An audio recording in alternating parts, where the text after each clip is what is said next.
யானையோட கால்ல சங்கிலி கட்டியிருக்கீங்களே, அதால அறுத்துட்டு போக முடியாதான்னு ஒரு பையன் கேக்குறான். அதுக்கு யானை பாகன், அதால அறுத்துட்டு போக முடியும், ஆனா அது போகாது.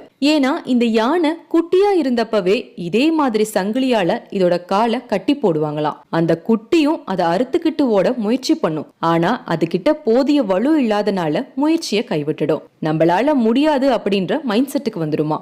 அந்த குட்டி வளர்ந்து பெரிய யானையா ஆன அப்புறமும் அதோட இப்போதைய வலிமையை உணராம தன்னால முடியாது அப்படின்னு சங்கிலிய அறுக்க ட்ரை பண்ணாதான்.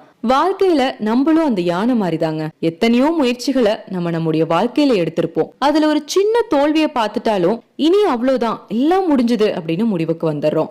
அதே மாதிரி பல சந்தர்ப்பங்கள்ல நம்மளால முடியாது, நமக்கெல்லாம் சரிப்பட்டு வராது, நமக்கெல்லாம் அது ரொம்ப பெரிய விஷயம் அப்படின்ற அவநம்பிக்கை தான் நம்ம மேல வர பெரிய தடையா இருக்கு. அதெல்லாம் தூக்கி போட்டுட்டு தோல்வியை பத்தி கவலைப்படாம முயற்சி செய்யுங்க. கண்டிப்பா ஒரு நாள் வெற்றி கிடைக்கும்.